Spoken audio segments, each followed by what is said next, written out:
আজকে আমি জলপাইগুড়ি এসেছিলাম। আর বাসবটাকে তো মোটামুটি সবাই চেনো তোমরা, জলপাইগুড়ি অনলি জলপাইগুড়ি অ্যাডমিন। তো বাসবটাকে অন্যান্য সময় আমরা অন্যভাবে দেখে থাকি, কিন্তু বাসবটা নিজেরও একটা বুটিক আছে এবং অন্যান্য কাজকর্ম, সমাজসেবার মতো কাজকর্ম করে থাকি। তো ইনিশিয়েট একটা বলতে গেলে এখন যে আমাদের পরিবেশ, মানে চারদিকে যে অবস্থা, সেটা নিয়ে একটা খুব সুন্দর একটা ইনিশিয়েট নিয়েছে বাসবটা। সেটা বাসবটা নিজের মুখেই বলুক, কি আছে একটু নিজে থেকে বলো। নমস্কার। আহ, আমাদের একটি ছোট্ট সংস্থা, নাম শিল্পী। আমরা মূলত এই সংস্থার মধ্যে নাচ, গান, আবৃত্তি এবং বিভিন্ন সাংস্কৃতিকমূলক অনুষ্ঠান করি। তাছাড়াও আমাদের কিছু মার্শাল আর্টের উপর কোর্স করানো হয়।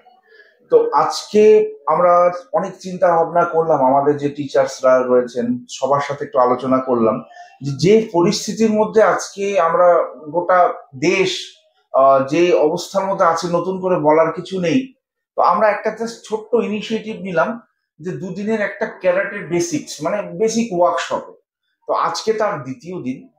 আমাদের সাথে যুক্ত হয়েছেন কিছু সিনিয়র মোস্ট এই ক্যারাটে অ্যাসোসিয়েশন ওয়েস্ট বেঙ্গল তথা ইন্ডিয়ার কিছু স্বনামধন্য ব্যক্তিত্ব। তো আজকে তাদের কিছু প্রোগ্রাম হওয়ার কথা আছে, আর এটা রেগুলার চলবে। তো আমার কথাটা খুব সংক্ষেপে আমি বলতে চাই যে সরকার বা প্রশাসন অবশ্যই তাদের নিজেদের এখতিয়ারের কাজ নিশ্চয়ই করবেন। আমাদের নিজেদেরও কিন্তু কিছু করা উচিত। ধরুন, আজকে আপনি ইতিহাস, ভূগোল, বাংলা, ইংরেজি যেরকম পড়াচ্ছেন, মার্শাল আর্ট অবশ্যই কিন্তু প্রত্যেকটা বাচ্চাকে শিশু অবস্থা থেকেই এটা শেখানো উচিত। আমরা জাস্ট একটা কর্মশালা করছি দুদিনের, দুদিনে আশা করি একটা মিনিমাম যে আত্মবিশ্বাস, সেই আত্মবিশ্বাসটা কিভাবে তারা নিজেদের, যদি এরকম আশা করি ভগবানের কাছে যে এরকম কোনো বিপদ না আসুক, কিন্তু যদিও চুরি চিন্তাই বা এই জাতীয় যদি কোনো রকম ঝগড়া ঝামেলা হয়, নিজেদের কিভাবে সেলফ ডিফেন্ড করবে, সেটাই হচ্ছে আমাদের মেন আজকের বিষয়। তো কথা বলতে বলতে এক বোনকে পেয়েছি যে নিজেও মার্শাল আর্ট করে, এবং তার পরিচয়টা একটু শুনি। তুমি একটু পরিচয় দাও তোমার ফার্স্টে। আমার নাম তনিকা দাস। আমি একজন নিজে ইন্টারন্যাশনাল ন্যাশনাল লেভেল প্লেয়ার। বর্তমানে এখন আমি ন্যাশনাল জজও। তো এখন আমি শিল্পীতে শিখাচ্ছি সবাইকে। এখন যে পরিস্থিতি সমাজে, মেয়েদের জন্য অ্যাকচুয়ালি আমাদের সমাজ একদমই সুরক্ষিত না। সরকার যেটা নিজেদের তরফ থেকে করছে ওটা তাদের উপর ডিপেন্ড করছে। বাট আমাদের নিজেদের জন্য আমাদেরকে খুব, মানে সেলফ ডিফেন্সটা প্রত্যেকটা মেয়ের জন্য খুব জরুরি হয়ে গেছে। লাইক অক্সিজেনের পড়াশোনাটাও দরকার, সেলফ ডিফেন্সটা এখন অত্যন্ত পরিমাণে দরকার। শুধু এটা না যে বাড়ির মেয়েদের, মানে অল্প ছেলেদেরও যাতে ওরা ডিসিপ্লিনে থাকে, ওদের মাথায় যাতে এরকম কোনো ঘটনা না আসে করার জন্য। মায়েদের সবাইকে বাড়ির অবশ্যই শেখা দরকার। আর সেলফ ডিফেন্সে কিছু কিছু মুভ দেখবো আমরা, বুনু আমাদেরকে দেখাবে। তো তোমরাও শিখে নাও কিছু স্পেশালি। আর গুগল থেকে শুরু করে ইউটিউব থেকে সবাই আমরা করি আজকালকার দিনে। ফেসবুক, হোয়াটসঅ্যাপ, সোশ্যাল মিডিয়ার সাথে সবাই যুক্ত আছে, বাট কোথাও গিয়ে এই জিনিসগুলো একটু শেখা দরকার। তো তোমরা সোশ্যাল মিডিয়াতে পেয়ে যাবা। আর আমি এখানে শিল্পী ফাইন্ড দ্য আর্টিস্ট, যেখানে এখানে কন্ট্যাক্ট নাম্বার দেওয়া আছে, তোমরা কন্ট্যাক্ট করে বোনের সাথে কন্ট্যাক্ট করবে। তার বোনেরও ক্লাস আছে, ও ক্লাস করায়, এখানে তোমরা কন্ট্যাক্ট করতে পারবে। তার আগে কিছু মুভ দেখে নিতে দেখাই। তো অনেক সময় যখন কেউ আমাদেরকে, এই যে এই মুভটা কেউ যদি ধরে, অটোমেটিকলি আমরা কি ভাববো যে এটা থেকে বের হওয়া সম্ভব না। কখনো প্যানিক হতে হয় না। সবসময় মনে রাখতে লাগবে আমি বের হবো কেমন করে, অ্যাটাক করবো না, আমি এখান থেকে অ্যাটাক যাবে না, কি যাবে না। তো সুতরাং কি করব, ওয়ান শোল্ডার আমাদের ডাউন, ডাউন। এখান থেকে ওয়ান শোল্ডার যদি ডাউন হয়, যত ডাউন করব পানিও উঠে গেল। তো এখন যদি সেম টেকনিক দেখা যাচ্ছে কেউ যদি হেভি লোক থাকে বাসবদার মতো, তখন এই যে ধরলো, সেম এখান থেকে কখনো হিট যাবে না। ঠিক আছে, যদি আপনি একটা মার্শাল আর্ট প্লেয়ার হন দেন আপনি হিট করতে পারবেন। বাট যদি না হয়, সবার ফার্স্টে ডাউন, আমাদের একটা লেগ পেছনে, এটাই ওটাই সিম্পল। কোনো কিন্তু বাহাদুরি নেই। বাসবদা আমার থেকে অনেক শক্তিশালী একটা লোক, আরামসে হচ্ছে একজনকে ফেলে দেওয়া যাবে। যদি তোমাদের দুই পা হচ্ছে গ্রিপে না আসে, তাহলে এক পা ধরুন আর ডাউন। মনে করো তোমাদের উপরে কেউ অ্যাটাক করছে, দাদা আমাকে দেখাচ্ছে শুধু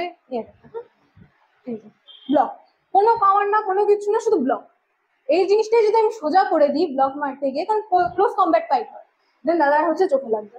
যদি আমি শুধু একটু ঢুকি, পাঁচটা কিন্তু আমার লাগছে না, দাদার চোখে লাগবে। এই হাত দিয়ে মারো, এই যে শুধু সিম্পল এটাই হচ্ছে। যদি আমি একটু হাতটা সোজা করে দিই, তা দাদার চোখে লাগবে। এটার মধ্যে কোনো পাওয়ার বা এক্সট্রা অর্ডিনারি কিছু নেই। মানে কেউ অপোনেন্ট থেকে এসে তোমাকে হচ্ছে হাত দিয়ে টানলো পেছন থেকে, টানো, এই যে সবসময় মনে রাখবা পা হচ্ছে লক, আমার বডি ওয়েট পায়ের দিকে, আমার পায়ে একদম লক হয়ে গেল। এখন দাদা টানো, এই যে টানছে, এখন দাদার পাওয়ারটা আমি ইউজ করবো। কেমন? কিক, সিম্পল একটা কিক হলো। যারা মার্শাল আর্ট পারে না এটার মধ্যে, তারা কি করবে? নি হিট, জয়েন্ট জয়েন্ট, আর সব থেকে হচ্ছে জয়েন্টের মধ্যে, আর যদি তাও না হয় going heat, simple going heat. তো এটা হলো। এখন এটা কেউ যদি লাথি না মারতে পারে, on the heat of the মোমেন্টে কেউ লাথি মারতে পারলো না, তখন শুধু আমি হাত ঘুরাবো, সিম্পল। এখান থেকে হাতটা আমি শুধু ঘুরালাম, ঘুরিয়ে বা এখানে প্রেশার পয়েন্টে ডাউন, এখান থেকে হিট করতে পারি আমি, কোনো অসুবিধা নেই, সিম্পল। মানে এটা যত দাদা যদি জোরেও ধরে থাকে, আমার হাত কিন্তু দাদার থেকে ছোট, জোরেও যদি ধরে টানে, ফার্স্ট লক, দেন ঘুরো অ্যান্ড ডাউন, সিম্পল। লাগছে না? ইহাতেও সেম লক। যখন তুমি এখান থেকে ধরো, এই গেটে যখন অ্যান্টি ক্লকওয়াইজ এটাকে লক করবে, অটোমেটিকলি এটা লক হয়ে যাবে। দাদা হাত কিন্তু ঘুরছে, আমার কোনো পাওয়ার হচ্ছে না, ইউজই করছি না আমি কোনো। জোরে ধরো দাদা, জোরে ধরছে, কোনো পাওয়ার ইউজ হচ্ছে না, সিম্পল। এখানটায় প্রেশার পয়েন্টে যদি আমি জোরে একজনকে প্রেশার দিই, যত সে 7 ফুট হোক 8 ফুট হোক, ডাউন হবে। দেন কি, যদি এখানটায় মেরে আমি চলে গেলাম, সিম্পল। আর যদি না পারো, সেক্ষেত্রে উঠাতে পারছো না, নিচে ডাউন, আর তার দিকে বডি ওয়েটটা ফেলে দিতে হবে, সিম্পল জিনিস। এটা একটা, এটার মধ্যে কোনো এক্সট্রা অর্ডিনারি পাওয়ার বা যারা একদমই পাওয়ারফুল না, একটা 3 বছরের বাচ্চা এই টেকনিকটা ইউজ করতে পারবে। অলরাইট, তো ভিডিওটা যদি তোমাদের একটু এফেক্টিভ মনে হয়, কোথাও গিয়ে মনে হয় যে তোমাদের বাচ্চাদেরও কোথাও শেখানো দরকার, এই ছোট ছোট বাচ্চাদের কোথাও সেফ রাখাটা কোথাও দরকার তোমাদের, তো অবভিয়াসলি জলপাইগুড়িতে শিল্পী, এখানে কন্ট্যাক্ট নাম্বার তোমাদের দেওয়া আছে, আমি ডিসক্রিপশনেও দিয়ে দেবো, তো প্লিজ কন্ট্যাক্ট করো। আর এবং এই জিনিসগুলো থেকে বেরোর জন্য নিজেকে কিছু ইনিশিয়েট করতে হবে অবভিয়াসলি, ঠিক আছে, নিজেকে সেলফ ডিফেন্সটা শিখতে হবে। আর এরকম ছোট ছোট ভিডিও দেখার জন্য প্লিজ চ্যানেলটাকে সাবস্ক্রাইব করে দিও, লাইক করে দিও, শেয়ার করে দিও সবার সাথে, যাতে সবার কাছে ভিডিওটা গিয়ে পৌঁছায়। দেখা হচ্ছে অন্য কোনো ভিডিও, ততক্ষণ যেন ভালো থাকো, সুস্থ থাকো, টাটা।